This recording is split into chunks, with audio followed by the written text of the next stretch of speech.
nos has dado, dando el precio que yo tenía que pagar. Sangre se derramó por nuestras culpas, sí Señor, amén. Con gratitud te alabo, Señor. Aleluya, Señor. Padre, estamos aquí, Señor, por la compra de esa sangre, Señor. Padre, no fuimos rescatados con oro ni con plata, Señor. Padre, porque si ese hubiera sido el precio, nosotros, Padre, pobres, Señor, Padre, ¿cómo podríamos haber tenido acceso a una salvación tan grande, Señor? Pero Dios, tú compraste con tu sangre, Señor, el precio que nosotros teníamos que pagar, Señor. Padre, por eso estamos tan agradecidos con ellos, Señor, porque es la sangre y siempre será la sangre, Señor.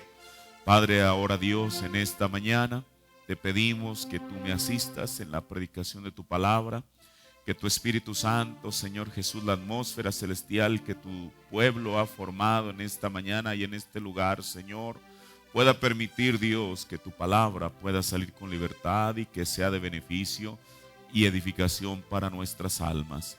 En el nombre del Señor Jesucristo. Amén.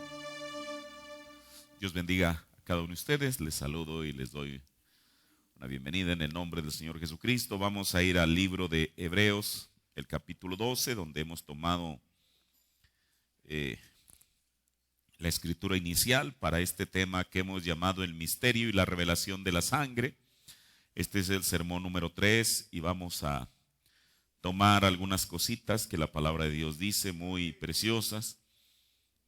En Hebreos el capítulo 12, el verso 24. Dice Hebreos 12, 24. Y a Jesús, el mediador del Nuevo Testamento, o sea, del Nuevo Pacto, y a la sangre del esparcimiento, que habla mejor que la de Abel. Amén. Tome su asiento. Bueno, comenzamos llevando, bueno, no es que nosotros la llevamos, el profeta la llevó, la sangre de Cristo antes de la fundación del mundo. Luego el domingo pasado, y mire cómo es que en cada dispensación o aún en la misma eternidad, aquella sangre siempre cumplió con un propósito específico. La sangre en el huerto del Edén, la sangre, bueno, más bien fuera del huerto del Edén, es lo que el profeta nos dice, y la sangre en el tiempo de Abel. Y en esta mañana quiero avanzar un poquito con esto diciendo, mire, el profeta de Dios nos dijo que la gracia, hablando la gracia del Señor, fue antes de la ley, durante la ley y después de la ley. La sangre de Jesucristo también fue antes de la ley, o la sangre, mejor dicho, la sangre, porque la de Jesús fue después. Pero la sangre, en sí la sangre fue antes de la ley, durante la ley y después de la ley. Y en esta mañana yo quiero comenzar desde algo que es, no sé si le pudieran bajar un poquito el volumen. Quiero comenzar de un punto muy, muy importante en la Biblia, que sin duda alguna tiene que ver con nosotros. Y esto es cuando el pueblo de Israel estaba a punto de salir de Egipto. Dios se había acordado de la promesa que le había hecho a Abraham, porque Dios no olvida sus promesas. Él había dicho a Abraham cómo es que su simiente sería peregrina, que estarían en una tierra que no sería su tierra, pero que lo sacaría. Como dice la Biblia, Dios no retarda o no tarda su promesa, como algunos la tienen por tardanza. Lo que Dios ha dicho en su palabra, Él lo va a cumplir. Dios en su debido momento se acordó de aquella promesa que le había hecho a Abraham, y entonces él tenía un hombre llamado Moisés, el cual era el instrumento que él había de usar para traer la liberación del pueblo de Israel. Sabemos que el profeta nos enseña, él quiso hacer las cosas a su manera, pero no era la manera de Moisés, era la manera de Dios. Dios tuvo que llevarlo 40 años en el desierto para sacarle toda su teología, su conocimiento y darle una experiencia personal con él mismo. de tal manera que él pudiera hablar de una experiencia, no de algo que él había escuchado. Ahora, Dios le dio 2 señales, y después de mostrar aquellas señales en Egipto, después vinieron plaga tras plaga, tras plaga, tras plaga, hasta que llegó la 10ª plaga. Pero mire, antes de que cayera la 10ª plaga o golpeara Egipto, cuando el pueblo de Israel estaba a punto de salir de aquella tierra, el Señor les demandó. Esto está en Éxodo el capítulo 12. Yo solamente voy a estar tomando algunos versículos. El Señor les demandó primeramente que sacrificaran un cordero. Es lo que el Señor les dijo. Yo creo que todos estamos familiarizados con esas escrituras. Ahora, ese cordero que ellos habían de sacrificar tenía que ser asado al fuego. Después de que el cordero era asado al fuego, ellos tenían que comérselo con hierbas amargas. Y lo que sobrara de aquel cordero no tenía que ser dejado hasta el día siguiente, sino tenía que ser quemado. Eso es lo que dice la Biblia. Ahora, este sacrificio no les fue requerido sino hasta que estaban a punto de salir de Egipto. Bueno, ya vimos, la Biblia dice las pezuñas, todo tenía que ser, los intestinos, toda la carne tenía que ser asada al fuego. Pero antes de que el cordero fuera asado al fuego, no era un cordero vivo, tenía que ser muerto. Y si era muerto, entonces tenía que haber un derramamiento de sangre. Ahora, pero si la carne, los intestinos, cada uno de aquella parte del cordero tenía que ser asada al fuego para comérsela, ¿cuál iba a ser el uso de la sangre? En Éxodo 12:7 dice la Biblia: y tomarán de la sangre, y pondrán en los 2 postes y en el dintel de la casa. Esta era la puerta de la casa. Nosotros regularmente hacemos énfasis en que la sangre era puesta en el dintel, pero la Biblia no solamente dice eso, dice que tenía que ser en los 2 postes de la puerta. ¿Qué nos habla esto? Si fuera solamente en los postes de la puerta, ahora recuerde, esto estaba hablando de Jesús. Si hubiera sido solamente en el poste de la puerta, los testigos de Jehová tendrían razón al decir que Jesús fue colgado en un madero. Pero no era solamente sobre los postes, tenía que ser también en el dintel de la puerta. Ahora, y tomarán la sangre y pondrán en los 2 postes y en el dintel de la puerta en que lo han de comer. Ahora, ¿con qué propósito había de ser puesta la sangre en los 2 postes y en el dintel de la puerta? En Éxodo 12:13 nos dice el propósito. Y la sangre, eso que habían de poner ahí, y la sangre os será, ¿por qué? Por señal en la casa donde vosotros estéis. Y ahora, aquí hay algo importante. El hecho de que la sangre estuviera desplegada en los 2 postes y en el dintel iba a ser una señal. Pero ¿una señal para qué o de qué? Y el Señor dijo: yo veré la sangre y esto pasaré de vosotros, y no habrá entre vosotros plaga de mortandad cuando heriré la tierra de Egipto. Ahora, ¿por qué? Porque la 10ª plaga era que el Señor había decretado que todo primogénito, escuche, de los habitantes de Egipto, y no solamente de Egipto, sino también de Gosén. Ahora, esto es tremendo. Porque si Egipto representa al mundo, aquel que no tuviera la señal desplegada, la 10ª plaga era la muerte sobre el primogénito. Desde Faraón hasta el ciudadano común y corriente de Egipto, si no tenía la señal desplegada, tendría que morir el primogénito. Pero el asunto no solamente era Egipto, el asunto era cuando eso estaba decretado también para los habitantes de Gosén. ¿Quiénes eran los habitantes de Gosén? Eran los judíos. Oh, hermano, esto quiere decir que la muerte habría, si no estaba la señal, la muerte había de golpear a incrédulos y a no incrédulos. Si no estaba la señal desplegada. Hoy en día para nosotros, la iglesia no es la cobertura del creyente. No es a cuán o mala iglesia usted pertenezca, eso no le garantiza nada. Por eso, la señal era requerida tanto. Ahora, mire, en el entendido, para los habitantes de Egipto esto era una locura. Así como dice la Biblia, que la predicación de la palabra es locura para los que se pierden.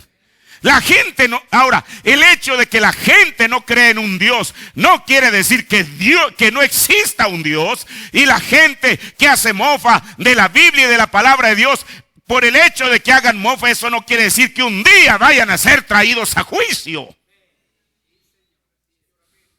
Por eso, la señal era requerida tanto a los habitantes de Egipto como a los moradores de Gosén. Pero la muerte iba a tocar a cada primogénito excepto donde la señal estuviese desplegada. Eso es lo que dice la Biblia. Ahora, la sangre sería la señal o contraseña para que el ángel de la muerte no tocara ese hogar. Esta escritura, Éxodo 12, viene a cobrar relevancia para nosotros y solo para nosotros como creyentes de este mensaje. ¿Por qué? El profeta tomó suficiente tiempo y él predicó 4 veces el sermón que él tituló La Señal, que ya lo hemos leído, o espero que lo hayamos leído todos, para explicar la aplicación de la sombra, porque esto solamente era una sombra. Esto era algo que el Señor nos estaba tratando de decir a nosotros. Esta sombra, hoy en día, fue revelada. Es como el profeta, bueno, yo sé que ustedes, algunos hermanos de los jóvenes, quizá ya no saben, antes, para tomar una fotografía, antes que existieran las fotografías digitales, se tenía que tomar una foto y estaba un rollo. El rollo era el negativo. Pero si uno veía aún el negativo a contraluz, las imágenes que se aparecían ahí eran muy difusas. Usted no podía incluso reconocer quién estaba en la foto. Pero una vez que aquel rollo era procesado y revelado, entonces usted tenía la foto y podía reconocer quiénes eran los que aparecían allí. Esto era el negativo. Por eso el negativo para mucha gente, la mayoría de las denominaciones, todavía resulta ser algo difuso, algo que no se puede ver con claridad. Pero vino un profeta con un mensaje para traernos ya no el negativo, sino el positivo de eso. Y es a donde estamos entrando en esta mañana. Ahora, entonces el profeta predicó 4 veces la señal para explicar la aplicación de la sombra en el Antiguo Testamento a lo real ahora. Ahora, el hermano Branham lo predicó la primera vez en Jeffersonville un 1 de septiembre, domingo 1 de septiembre del 63. En la mañana predicó la señal y en la tarde predicó el mensaje de desesperaciones. Y antes de entrar al sermón de la tarde, recuerde, esto es septiembre del 63. Y él ya había predicado la serie sobre los sellos. Él dijo que el mensaje de en la mañana, es decir, la señal, era el mensaje más importante de su ministerio. Uno dice, por encima de los sellos, eso fue lo que el profeta dijo. Ahora, ¿por qué? Mire, porque la señal hoy en día es, escuche, esto es apenas el tipo. Lo real hoy en día es la garantía, la seguridad que tiene cada creyente de levantarse en la primera resurrección o de irse en el rapto.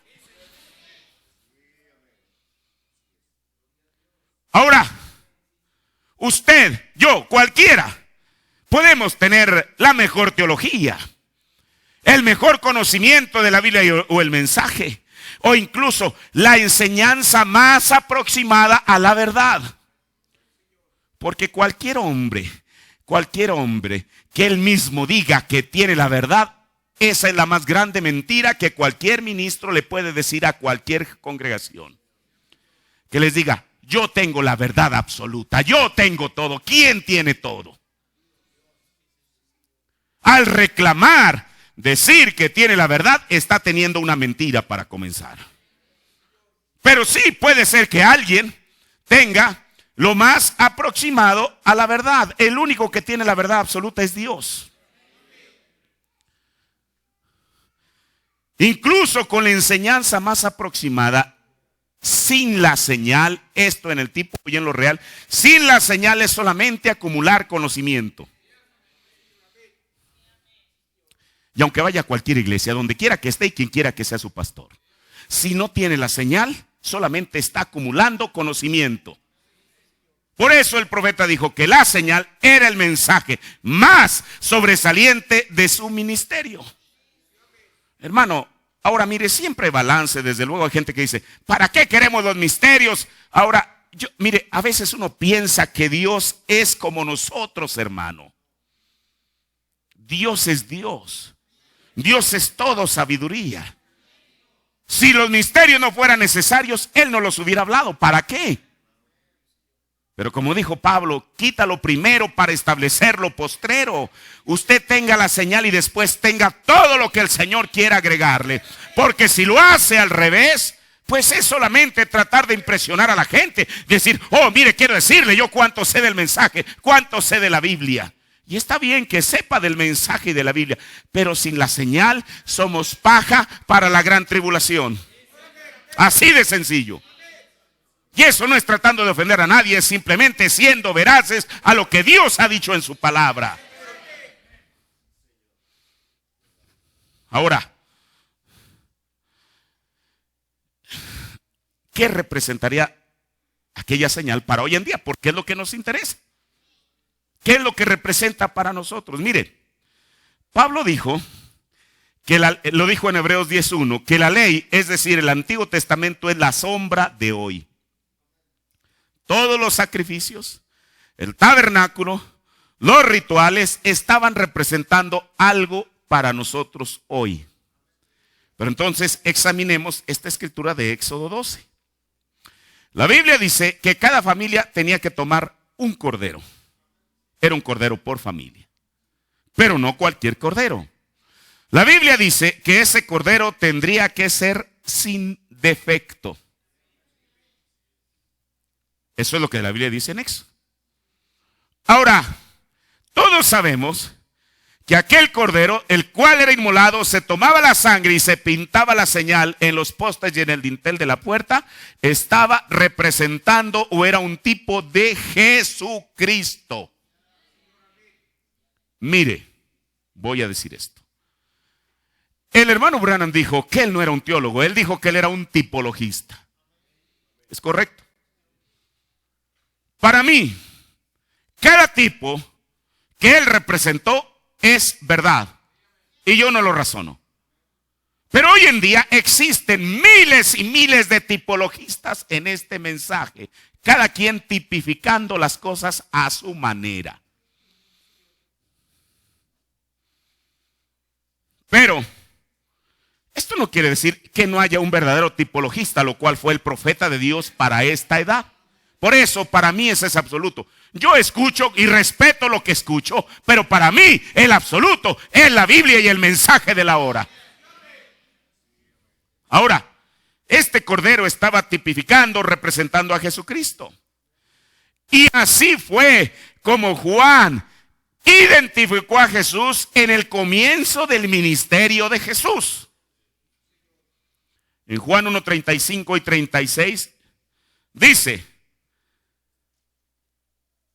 el siguiente día estaba otra vez Juan, ¿cuál Juan el Bautista? Y 2 de sus discípulos.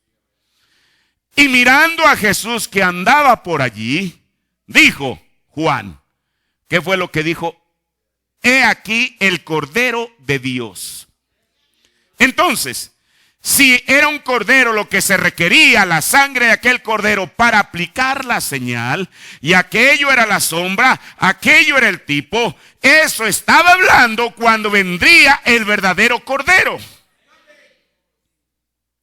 Ahora, mire, Jesús no solamente fue identificado como el Cordero al comienzo de su ministerio terrenal, sino al final de su ministerio terrenal. La Biblia dice en Isaías 53:7, angustiado él. Cuando él dice, ahora Isaías nunca dijo, hay gente todavía que dice, a ver, muéstreme el nombre de William Branham en la Biblia. ¿Para qué quiere tener el nombre? A mí lo que me interesa es que el ministerio, aunque Dios fue tan exacto que aún puso el nombre. Pero para mí lo más importante es que el ministerio de esa persona cheque con lo que está escrito. Ahora, aquí Isaías, todos sabemos que Isaías 53 está hablando del Mesías. ¿Y quién era el Mesías? Jesucristo. ¿Me expliqué bien? ¿Quién es el Mesías? Jesucristo. Ahora, dice, angustiado él. ¿Quién? El Mesías o Jesucristo. Y afligido, no abrió su boca. ¿Quién? Jesús. ¿Cómo qué? Como cordero fue llevado al matadero, y como oveja delante de sus trasquiladores enmudeció y no abrió su boca. ¿De qué está hablando Isaías aquí? Del final del ministerio terrenal de Jesucristo. ¿Estamos de acuerdo hasta ahí? Entonces Juan lo identifica como un cordero al comienzo de su ministerio terrenal de Jesús. E Isaías lo identifica como un cordero al final de su ministerio terrenal, según lo que dice la Biblia. Ahora, mire, esta misma escritura, hermano, esto es maravilloso. Esta misma escritura de Isaías 53 es la misma escritura que venía leyendo aquel etíope que venía de Jerusalén. Pero el asunto es que él no la entendía. Ahora, como hemos dicho, creo que ya lo dije, ¿no? Acerca del rollo del profeta Isaías, es de todos los rollos que encontraron en el Mar Muerto, en Ayena, ¿alguien me ayuda? ¿Cómo se llaman aquellas cuevas? Qumran. De todos los rollos que encontraron casi parte de todo el Nuevo Testamento. Pero mire una cosa curiosa, Dios, para testificar de su palabra, encontraron una porción de Génesis, otra de Éxodo, otra de los Salmos, etc. Pero el único rollo que encontraron completo fue el de Isaías.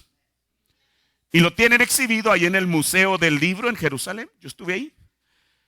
Tiene una forma de circunferencia, con lámparas blancas por dentro, y a contraluz usted puede ver el rollo, cómo comienza aquí, le da la vuelta y viene a terminar donde comenzó. Claro, como yo no sé hebreo, yo no sé qué es lo que decía ahí. Pero es el libro del profeta Isaías. Es un rollo enorme. Quizá unos 4 metros, quizá de largo, quizá más. Este hombre venía de Jerusalén, venía contento, venía de la fiesta, venía del avivamiento, venía todavía con el vino nuevo en él. Venía haciendo efervescencia. Y entonces, al final casi del rollo, él quizá comenzó en Isaías 1 y ahí va con el rollo hasta que por fin estaba leyendo esa porción de la escritura, cuando Dios, sabiendo eso, mire, Dios es bueno. Él tuvo que sacar a aquel evangelista de Samaria, donde estaban teniendo un gran avivamiento. Digo, el profeta, donde la gente se estaba bautizando en el nombre de Jesucristo. Tomó a aquel evangelista y lo llevó a que le predicase a un solo individuo. Pero ese individuo era una simiente predestinada. Por eso dijo el profeta: usted a una semilla fértil, aunque le ponga una placa de cemento encima de concreto, va a buscar la salida.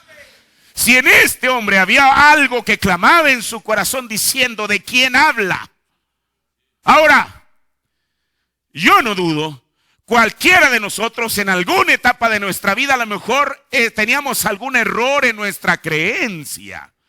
Pero el profeta dijo: si el hombre es sincero, Dios está, escuche, bajo obligación de revelarle la verdad.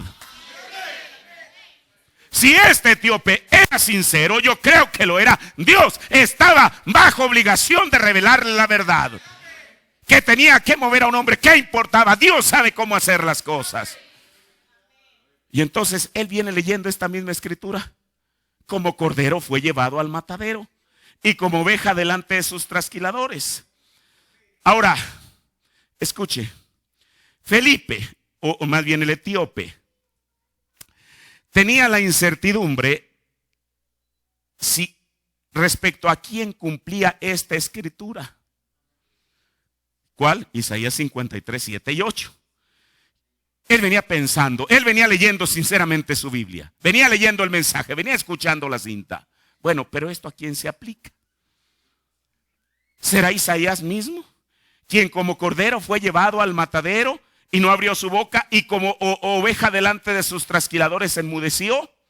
Bueno, era una pregunta que él tenía. Ahora,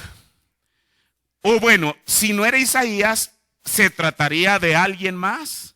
Mire, el etíope, escuche, en un acto de simpatía le quería aplicar escrituras al profeta Isaías que no le correspondían a Isaías. Hoy, escuche, hoy en día uno no puede aplicarle escrituras o mensaje en un acto de simpatía a William Branham. Tiene que ser completamente de acuerdo con la escritura. Por eso, si hoy día no se tiene un entendimiento claro de la escritura y del mensaje, se pueden aplicar malas escrituras o el mensaje a donde no corresponde. Ahora, Felipe, sin ser un maestro, le aplicó la escritura exactamente al lugar donde correspondía. En Hechos 8:35, al final de la historia dice: entonces Felipe, abriendo su boca y comenzando desde esta escritura, aquella en la cual el etíope estaba confundido, Felipe, comenzando desde esta escritura, escuche, le anunció que no el ministerio de Isaías, aunque sabemos el profeta lo puso. Mire, el apóstol Pablo, si hay alguien a quien él más citó en todas sus epístolas, fue Isaías. Citó a muchos, pero al quien más citó es Isaías. ¿Por qué? Porque Isaías mismo escribió toda una Biblia en un solo libro. Pero escuche, Felipe, con todo y eso, con el Espíritu Santo en él, aplicó y colocó la escritura correctamente a donde pertenecía. ¿Qué fue lo que le dijo? Oye, no, ese no es Isaías, ese no es el profeta. Él no es el cordero que fue llevado al matadero. Él no fue la oveja que fue llevada delante de sus trasquiladores. Él es el Mesías. ¿Y el Mesías quién es, Felipe? ¿Quién es?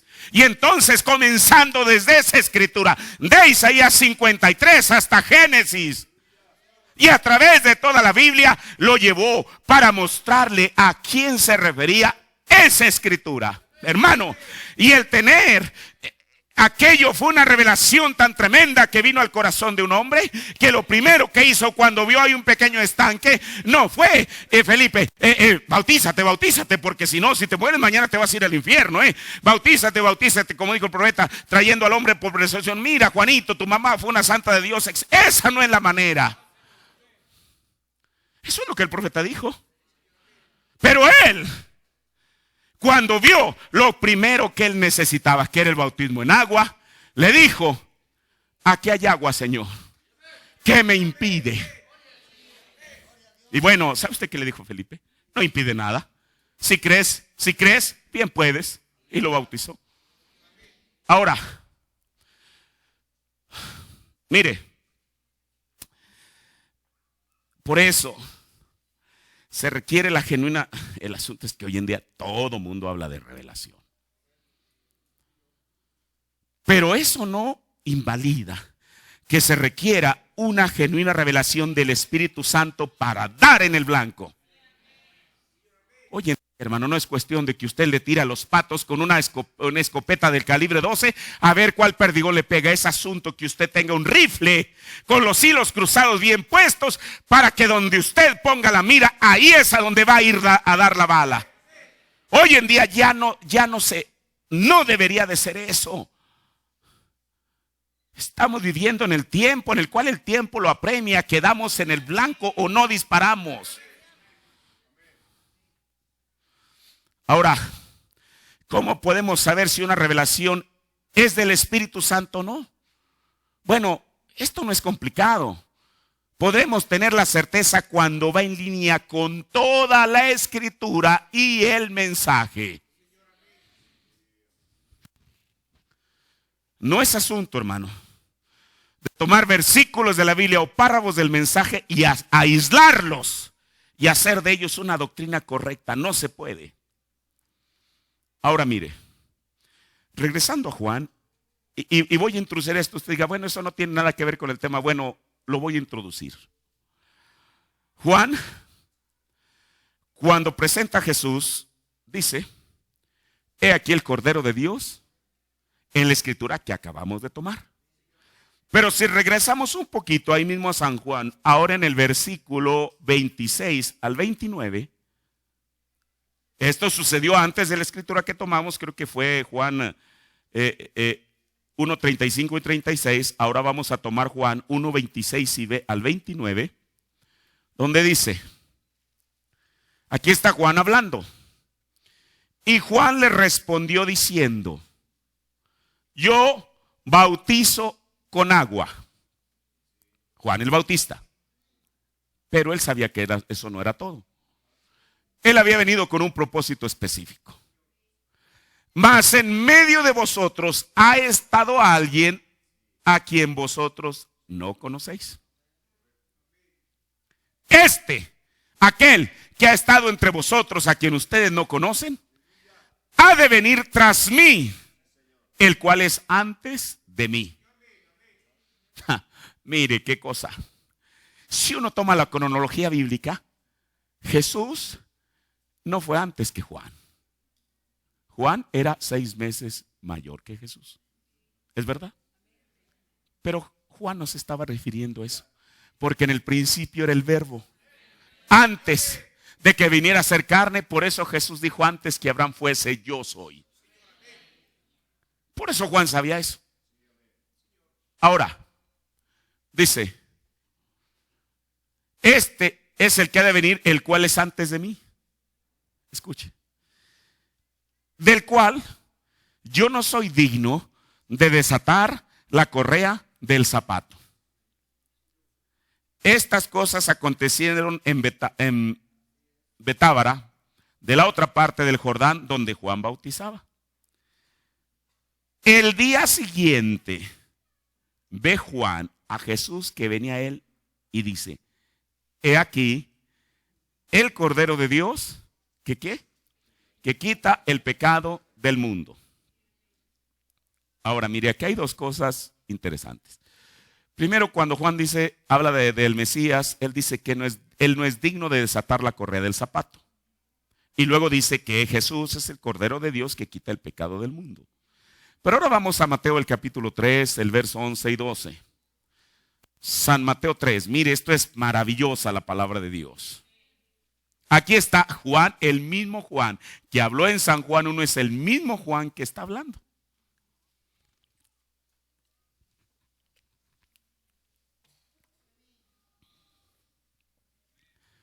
Juan está diciendo: yo a la verdad os bautizo en agua, que es lo mismo que dijo en Juan 1:26, pero aquí agrega algo y dice, para arrepentimiento. Mas, el que viene tras mí es más poderoso que yo, los zapatos del cual yo no soy digno de llevar. En San Juan 1, Juan el Bautista había dicho que él no era digno de desatar las correas de sus zapatos. En Mateo dice que él no es digno de usar, de calzar los zapatos del Mesías. Como hemos dicho, una cosa es simpatía y otra cosa es empatía. Muchas veces la simpatía es sentir lástima por alguien. Otra cosa es la empatía. Empatía es estar en los zapatos de la misma persona. Por eso él dijo, primero, que él no era digno de desatar la correa de los zapatos. Y luego acá dice, yo no soy digno de ponerme esos zapatos. Y luego mire lo que él sigue diciendo, él los bautizará en Espíritu Santo y fuego. Ahora, aquí en el versículo 12 está algo importante. Su aventador está en su mano. ¿De quién? ¿De quién está hablando? Del Mesías, de Jesús. Su aventador en su mano está, y aventará su era, ya llegará su trigo en el alfolí, y quemará la paja en el fuego que nunca se apagará. Ahora, aquí tenemos dos escrituras que hablan del mismo hombre, hablando de la misma persona, pero diciendo dos cosas distintas. Yo le pregunto, ¿por qué Juan el Bautista en San Juan presenta a Jesús como un cordero? ¿Y por qué el mismo Juan el Bautista en San Mateo presenta a Jesús como un león? Y usted dice, ¿eso de dónde lo saca? Veamos lo que la Escritura dice.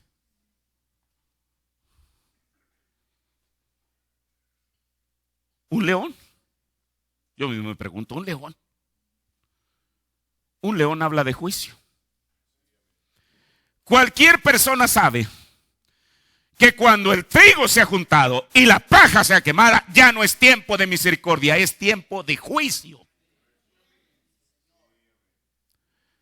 En la brecha entre las 7 de la iglesia y los 7 sellos, párrafo 278, dice el profeta. Noten, aquí viene él. Ahora él está hablando de Apocalipsis 5, que en su momento lo estaremos tomando. Aquí viene él. Deja el trono como un intercesor, como un cordero inmolado, para llegar a ser un león, rey, para traer a juicio el mundo entero que le ha rechazado. Hermano, en esta mañana y en este momento, Jesús no puede ser cordero y al mismo tiempo león. O es una cosa o es otra. Mire, aquí hay algo tremendo. Todos sabemos que después de que Juan presenta a Jesús, primero como el Cordero de Dios y aquel como el que trae el aventador en su mano, sabemos que Juan fue puesto en prisión. Estando en prisión, Juan manda a 2 de sus discípulos y les dice, vayan al avivamiento de Jesús y pregúntenle a él personalmente. Oye, ¿eres tú el que habías de venir o esperamos a otro? Hermano, ¿cómo está eso? Si Juan ya había dicho y apuntado con su dedo 2 veces. Mire, yo tomé estas 2 escrituras en Juan 1:29 y después Juan 1:35. La Biblia dice que al otro día, pero Juan 1:35 ocurre al otro día. Juan 2 veces, en 2 distintas ocasiones le había dicho a la gente, este es el Cordero del Cordero de Dios. Y en San Mateo, según lo que escribe él, Juan había dicho, él está aquel que viene con el aventador en su mano. Hermano, esas eran declaraciones muy tremendas. Y luego que Juan, al estar en prisión, mande 2 emisarios a preguntarle a Jesús. Para cualquier persona eso hubiera sonado a un insulto. ¿Cómo? Primero me presenta como el Cordero y ahora no sabe quién soy yo. ¿Qué clase de mensajero es este? Pero ¿sabe una cosa? Esto es lo maravilloso de Dios. El profeta dijo, cuando la gente esperaba que Jesús dijera lo peor de Juan, fue cuando dijo lo mejor. En vez de que Juan dijera, o que Jesús rascara la cabeza y dijera, qué cosa, pues qué clase de precursor es este. Jesús dijo, de todos los nacidos de mujer, no hay otro mayor que Juan. ¿Cómo? ¿Mayor que Moisés? ¿Mayor que Jeremías? Eso es lo que dijo Jesús. Ahora, hermano, ¿qué fue lo que hizo a Juan ser mayor que todos los demás en un ministerio tan breve de apenas 6 meses? El profeta dijo, lo que hizo a Juan mayor que todos los profetas fue que a él le había de tocar precursar a Jesús en su primera venida. Yo voy a decir algo. Sí, Juan fue el profeta mayor hasta los días de Jesús, porque le iba a tocar precursar la primera venida de Cristo. Hoy ha venido un profeta al cual le tocaría precursar la segunda venida de Cristo. Y eso lo hace mayor que todos los demás hacia atrás. Escuche. Aquí el hilo es muy delgado en esto, porque si uno no tiene una verdadera revelación, usted se va a perder. Por eso William Branham dijo, hay gente que dice que yo soy un diablo, dijo, y otros que dicen que soy Dios encarnado. Eso lo dijo él. Y no era ni una cosa ni la otra.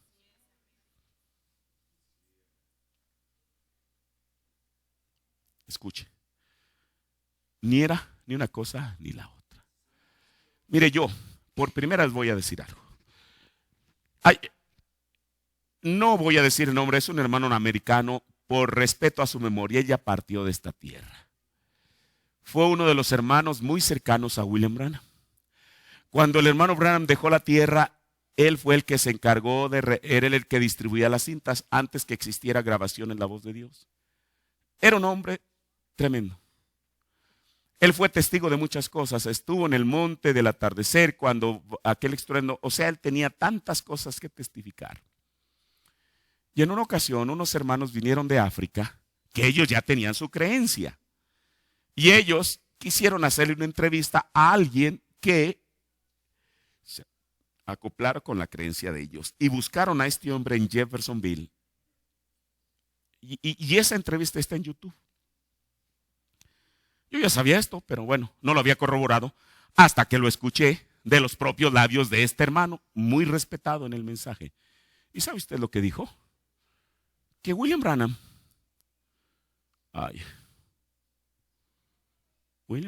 era el Hijo de Dios nacido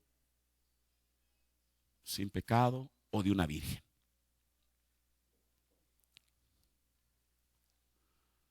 Yo me quedo asombrado, digo, bueno, ¿eso de dónde? William Branham, ser el Hijo de Dios, nacido de una virgen. Eso se lo tendría, perdón, no lo quiero decir desgraciadamente, se lo tendrían que preguntar a él, a Branham.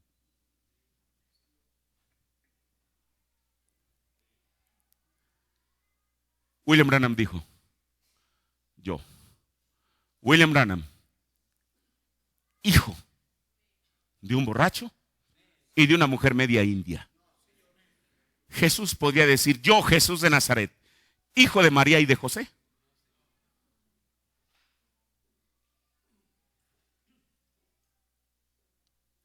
Hermano, esto es serio. Este es el tiempo que a nosotros nos ha tocado vivir, donde la línea es muy delgada.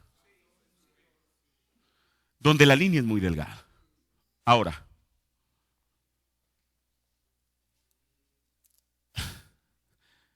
pero desde luego que una cosa no invalida la otra. Yo le vuelvo a repetir, Jesús se refirió a Juan como el hombre, como de todos los nacidos de mujer no había uno más grande como Juan el Bautista. El profeta ya nos dijo la razón. Si esa fue Juan, porque a Juan le tocó introducir la primera venida del Mesías, que no se puede aplicar el mismo patrón a quien le tocaría o a quien le tocará introducir la segunda venida de Cristo? Ahora, pero regresemos un poquito a Juan. Cuando Juan estaba en la cárcel y él como que comenzó así pues ya no sabía exactamente. Mire, hace poco creo que el hermano Pedro aquí presente me preguntó esto y yo le di una respuesta, pero ¿sabe una cosa? A mí me alegra tanto saber que hay un mensaje que nos interpreta la Escritura. Hace tiempo yo estaba escuchando este sermón, el profeta Miqueas, o Micaías el profeta, mejor dicho, y cuando lo escuché dije, Señor, aquí está la respuesta. ¿A qué? ¿A por qué Juan tuvo que enviar 2 mensajeros para preguntarle a Jesús si él era el Mesías o esperarían a otro?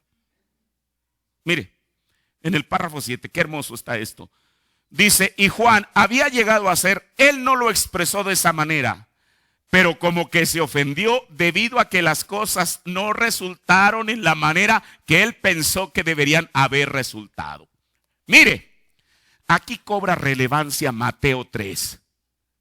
Juan está diciendo, y él viene, como dice la Biblia, con el aventador en su mano. O sea, él va a traer juicio. Y entonces ver a Jesús, y como dijo el profeta de Dios, para Juan no le resultó ser el Mesías lo que él pensaba que era.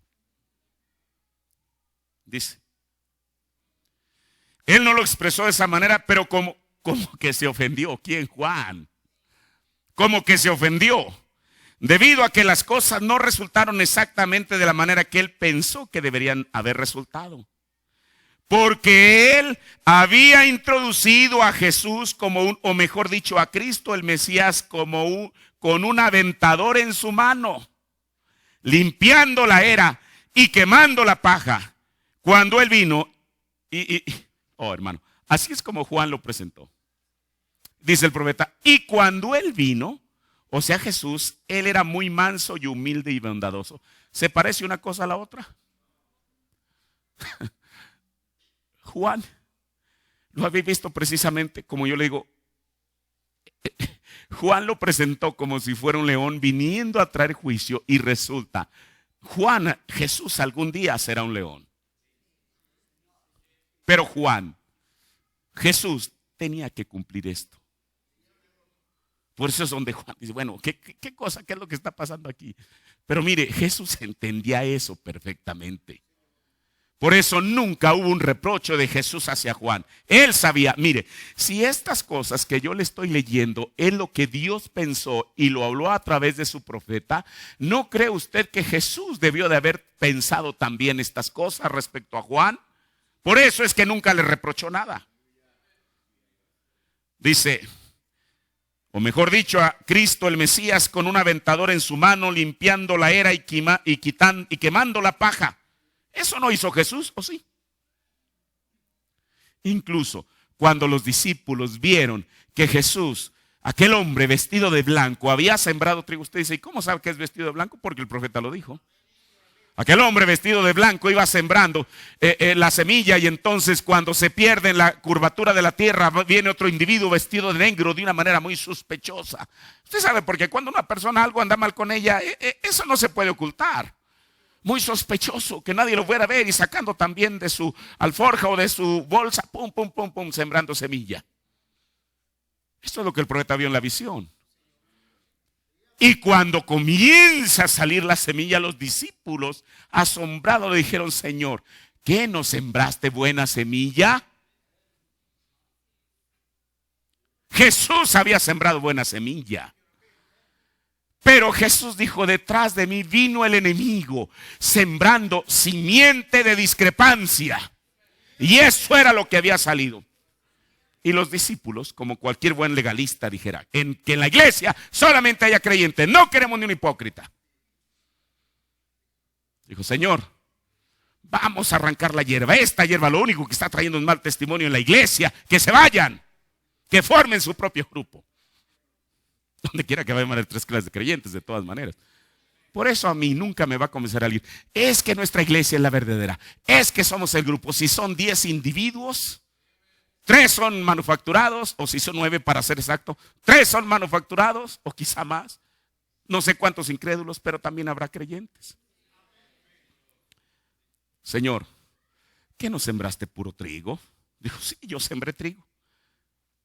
Por eso es que este mensaje, la Biblia no es un mensaje de discrepancia.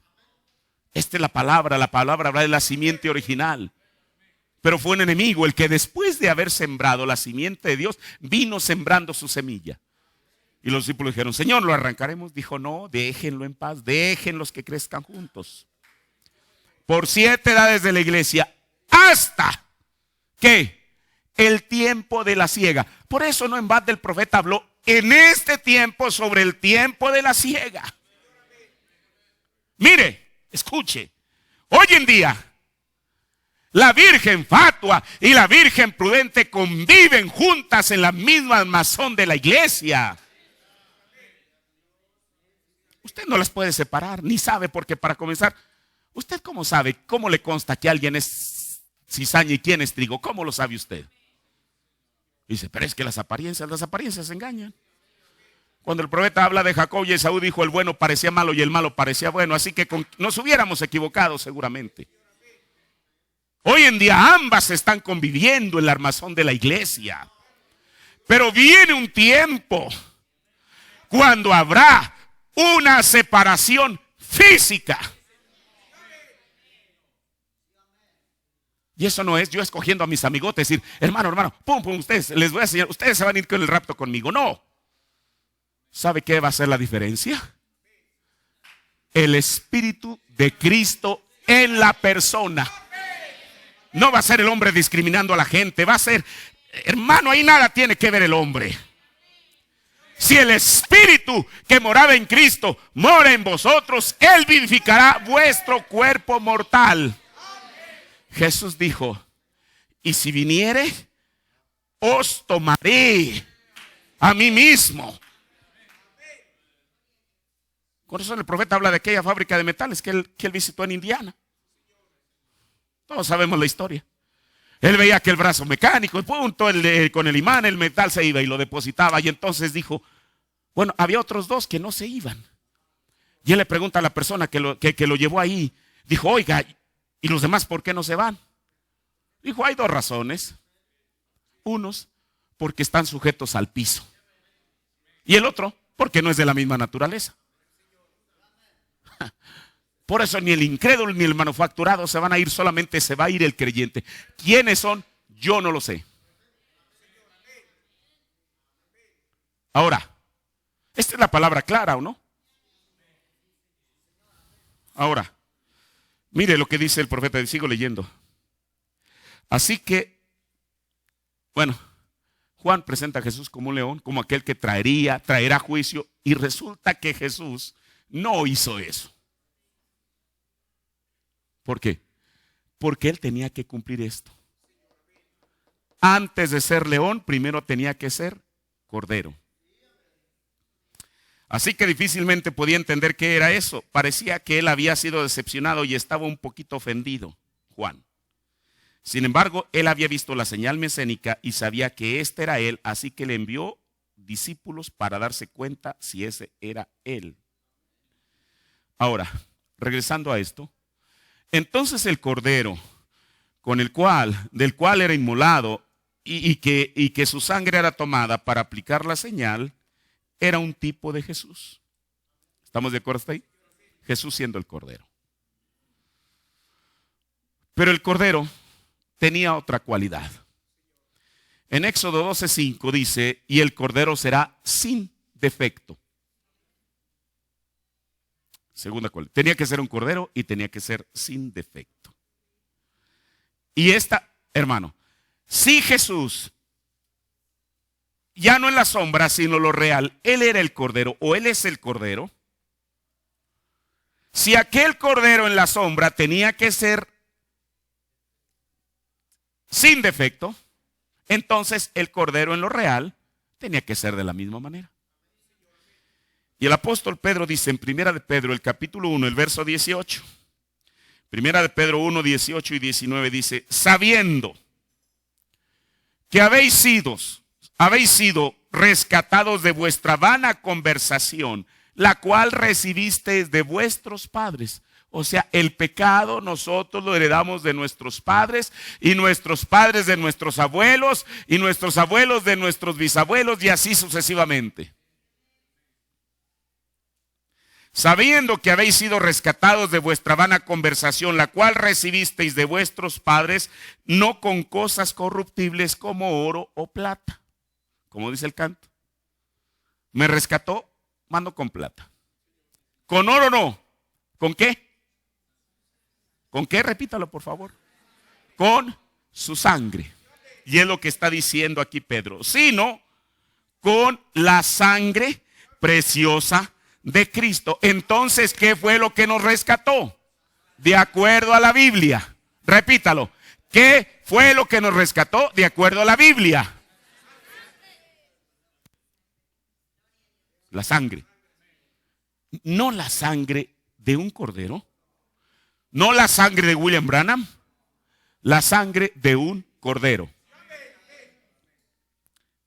Sino con la sangre de Cristo como de un cordero sin mancha. Aquí en inglés la Biblia dice como un cordero sin defecto. Entonces, si el cordero en Éxodo tenía que ser sin defecto, si la sombra tenía que ser sin defecto, lo real tenía que ser también sin defecto. Como de un cordero sin defecto y sin contaminación. En Israel y la iglesia, parte 3, predicó el 27 de marzo del 53, párrafo 62. Observen el tipo. El cordero, hablando figurativamente, el cordero de Dios, la expiación un poco antes de la destrucción. Noten, tenía que ser un cordero joven. Tenía que ser macho. El primero de la madre oveja. Ese era Jesús. El primogénito de la Virgen María. Ya lo vimos la otra vez. Tenía que ser sin defecto. Tenía que ser guardado y probado para ver. Y cuán perfecto lo representó eso a él. Él fue el perfecto. ¿Quién? Jesucristo. Él. Todos los hermanos, todos los enemigos tuvieron que testificar que él lo fue. ¿Quién? Jesús. Aún Pilato dijo, no hallo ninguna falta en él. El incrédulo. Aún el incrédulo. ¿Qué no el soldado romano hasta después de que vio aquello dijo, pues verdaderamente este era hijo de Dios? Bueno, ¿y por qué no lo dijo antes? Pero él tenía que testificar. Cuando el profeta habla del sermón, ¿qué pensáis del Cristo? Dijo, yo puedo ir a la región de los perdidos y encontrar a Judas. Hermano, esto que el profeta dijo no era una ilustración. Ya casi estoy terminando. En 1964 falleció un muchacho llamado Jimmy, ahorita voy a acordar el apellido, hijo. Ay, mire, era una pareja, ahorita se me ve el nombre de ellos. Ellos eran creyentes en la palabra, seguían el ministerio del hermano Branham. Y entonces, mientras el profeta estaba en algún lugar, el muchacho falleció en 1900. Creo que el hermano Branham estaba en California en 1964. El muchacho, como una referencia, si usted tiene el sermón en tu casa, así se llama. El profeta al final tiene una sesión de preguntas y respuestas. Ahí en la cinta el muchacho que le está leyendo las preguntas al hermano Branham es ese. Entonces, el muchacho fallece en un accidente automovilístico, van en un auto con otra persona, él ve en el asiento del copiloto y entonces el carro vuelca, algo así. El asunto es que el muchacho muere. Los papás, conociendo el ministerio de William Branham, le llamaron y le dijeron, hermano Branham, ¿debemos sepultar a nuestro hijo o qué? Como esperando que le dijera, usted no se preocupe, yo ahorita voy a orar por él y el Señor lo va a resucitar. Mire, el profeta nunca obró de esa manera. Cuando él resucitó al niño aquí en México, es porque él vio una visión.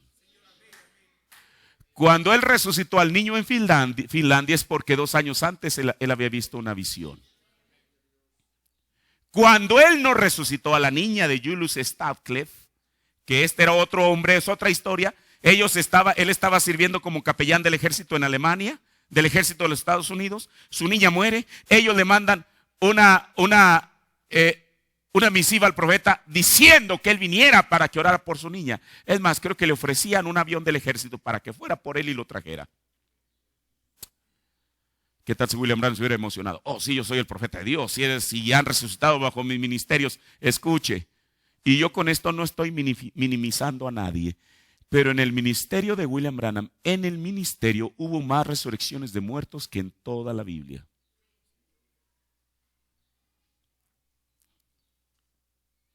Mire, estas cosas son delgadas. El hermano Branham dijo que él solamente en Jeffersonville, el Señor había sanado más personas a través de él que en todo el ministerio de Jesús. ¿Lo dijo? ¿Por qué? ¿Porque él que se quería poner encima de Jesús? No, para magnificar el ministerio, no a la persona, el ministerio de este tiempo. ¿Qué le dice el hermano Branham? Hermano Stadtclef, hermano, voy a orar. Si el Señor me dice, yo voy. Él fue y el Señor le dijo, no metas tus manos en el asunto, esto es de Dios. Con todo el respeto y el amor y todo lo que él sentía por el Stadtclef, le dijo, hermano, el Señor me dijo que no, y punto. Este joven del que le estoy hablando,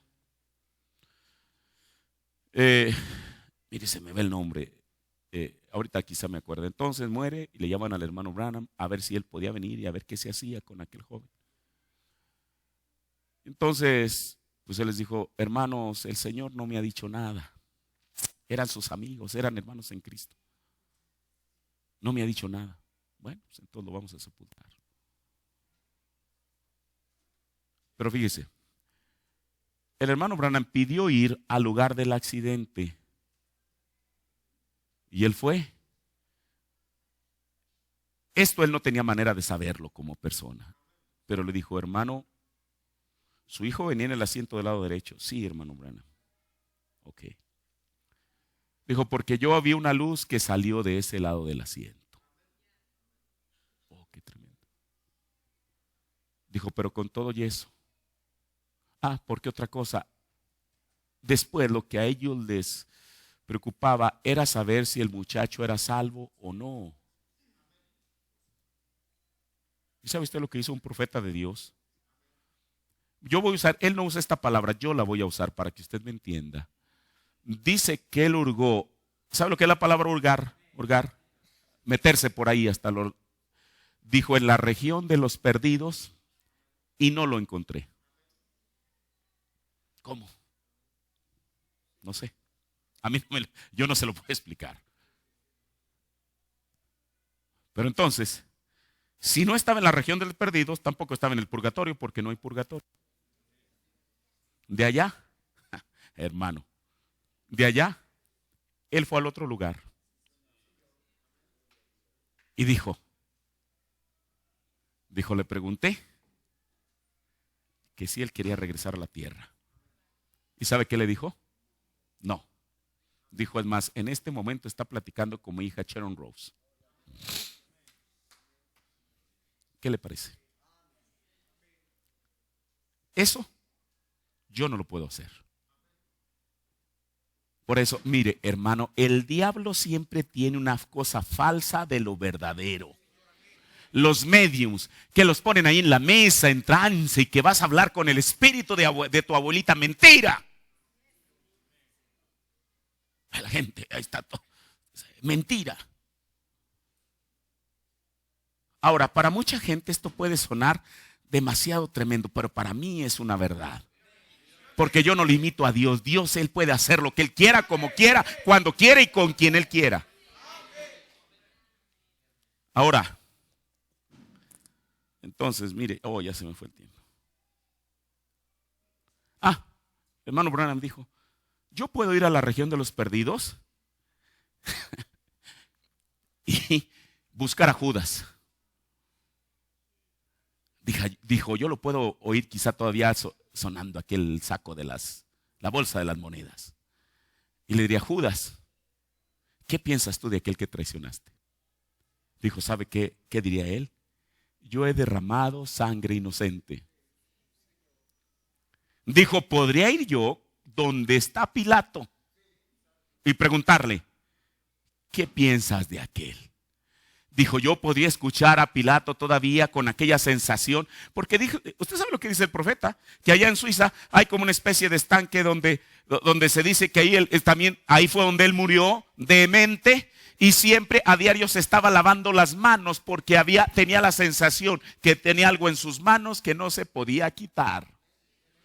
Por eso el profeta dijo: hoy nadie puede, ni yo mismo, podemos quitarnos la sangre de Jesús de nuestras manos. Lo único que podemos hacerlo es aceptarla.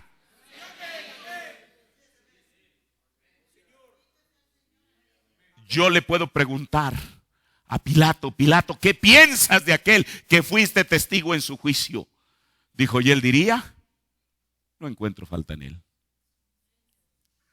Dijo: yo podría ir a la región de los perdidos y preguntarle al soldado que deliberadamente clavó la lanza en el costado de Jesús: ¿qué piensas tú de aquel? Dijo, y él me diría: verdaderamente era hijo de Dios. Hermano, ellos aún en la región de los perdidos podían testificar que el Cordero era sin defecto.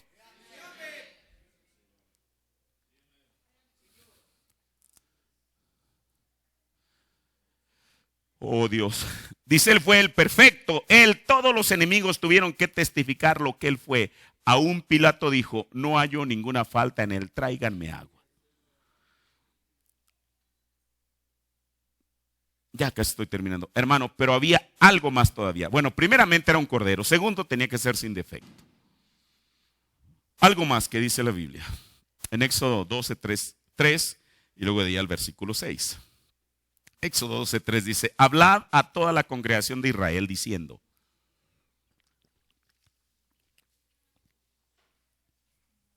en el 10 de aqueste mes, o sea de abril, tómese cada uno un cordero por las familias de los padres y un cordero por familia.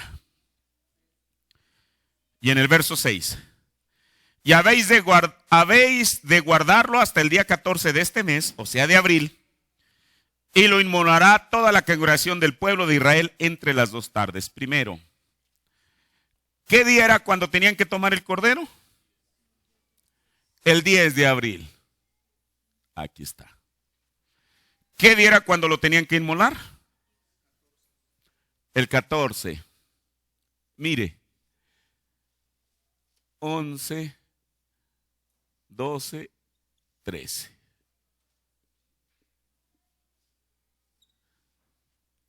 ¿Por qué el Señor dispuso que fuera así? No es que ellos inmediatamente tomaran el cordero y ahí mismo, pum, lo degollan y ya o degüellan es la palabra, para que él fuera el sacrificio. No. Lo tomaban, lo apartaban el 10 de abril y pasaba el 11 de abril, el 12 de abril, el 13 de abril y el 14 de abril era cuando el cordero era inmolado, según lo que dice la Biblia. Si todo esto estaba representando a Jesús, esta parte del tipo cómo se cumple en Jesús.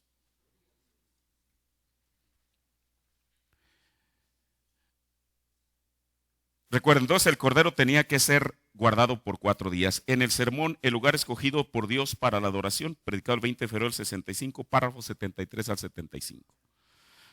Ahora, hallamos aquí, noten nuevamente su sombra. El cordero debe ser guardado. Ahora, esto se halla en Éxodo 12, si lo están apuntando, Éxodo 12, 12, 3 y 6, que es lo que acabamos de leer.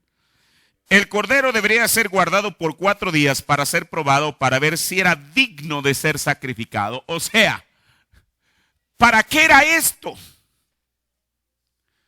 Porque el cordero allá tenía que ser probado para ver si era digno de ser sacrificado. debía ser tomado, examinado desde arriba hasta abajo por 4 días para ver si tenía alguna mancha. Mire, Dios es tan precioso. El corderito, imagínese usted estando viendo las orejas, perdón por así decirlo, estando, porque como hemos dicho, un cordero enfermo, lo primero que lo manifiesta en la nariz, que se comienza a poner moquiento. Aquello era algo riguroso.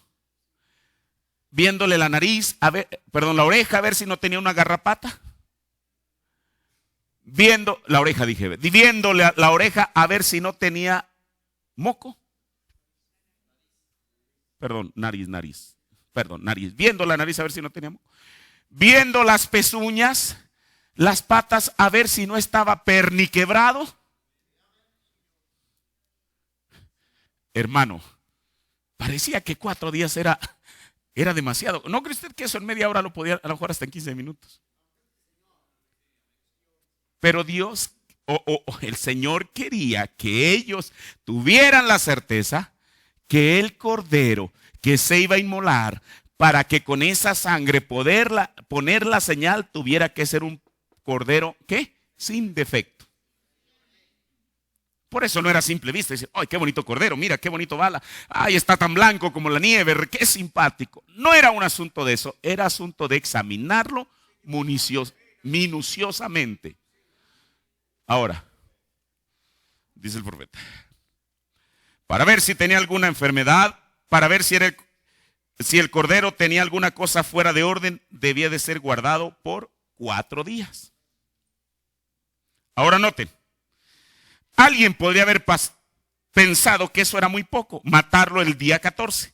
Pero ustedes recordarán que ellos tomaron el cordero al 10º día del mes y lo mataron el 14 del mes. ¿Ven? Los 4 días que fue guardado. Bueno, esto fue allá. Dice, ahora, Jesús, el cordero con el nombre de Dios, ¿sí? Jesús, el cordero con el nombre de Dios. Por eso cuando los testigos de Jehová argumentan, es que el nombre de Dios es Jehová y les sacan una lista de escrituras, eso no es así. En Isaías 52, el Señor dijo que en este día, en aquel día, mi pueblo conocerá mi nombre porque yo me revelaré a ellos. Entonces, ¿cuál era el nombre de este cordero? Jesús, el cordero con el nombre de Dios, entró a Jerusalén y no salió hasta después de su muerte, entierro y resurrección. Él fue sometido a los críticos por 4 días y 4 noches. Cuán perfecto fue tipificado aquel cordero. Lo guardaron por 4 días. Eso es cuando Pilato dijo, yo no hallo en él ningún delito. Termino. Ahora sí ya. Pero no solamente eso, sino que dice la Biblia que tenía que morir entre las 2 tardes. Primero, tenía que ser un cordero. Segundo, tenía que ser sin defecto. Después tenía que ser examinado durante 4 días. Y al final era sacrificado entre las 2 tardes. El último, dice el profeta en Háblale a la roca, predicado el 15 de noviembre del 53, párrafo 33 y 34. Todo en la Biblia señala a Cristo. Uno no puede tomar una cosa en la Biblia que no vaya a Cristo. Y la primera madre, el primer cordero de la madre oveja. Así que entonces él ha de ser guardado 14 días, él había de ser examinado sin defecto en él y él había de ser matado en la tarde. ¿Notó eso? Cristo no fue matado en la mañana. Ellos lo llevaron en la mañana y lo colgaron en la cruz a las 9 en punto, pero fue en la tarde antes de que él muriera. Es así. Y vigile, este cordero tenía que ser matado por todo Israel y los ancianos debían venir por allí y atestiguaban este cordero sacrificatorio, tipo perfecto de Cristo. Como es que todos ellos dijeron, fuera con él, tomaremos a Barrabás, pero soltaremos a Barrabás y tomaremos a Jesús. Todo Israel puso sus manos en Jesús, él era un cordero perfecto, él fue probado. ¿Fue él probado? Sí, él fue probado, todo lo probó él mismo. Mire, aún sus enemigos testificaron de él. ¿Es así? Ahora, aquí está. Creo que con este cuadro ya tenemos estamos viendo no solamente la sombra en el Antiguo Testamento, sino trayéndolo cada cosa a lo real, lo que representa para nuestros días.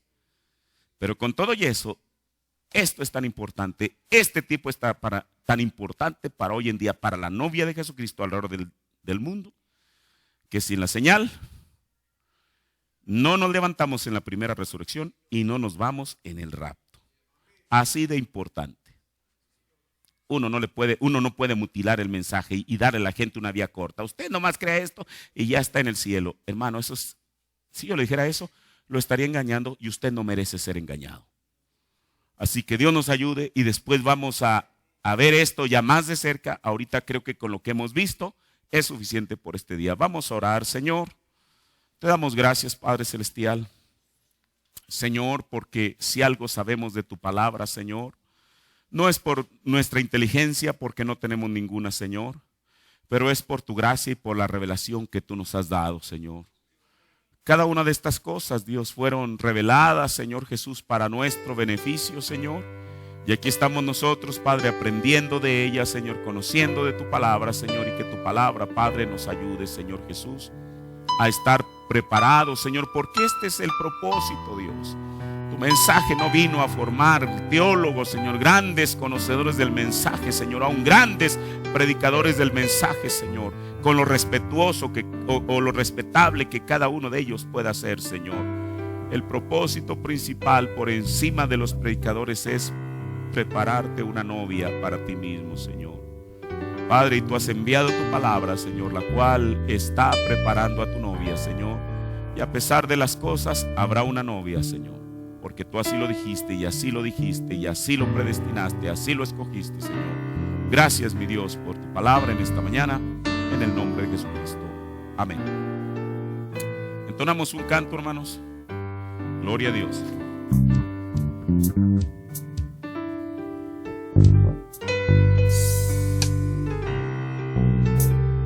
Terrenal placer.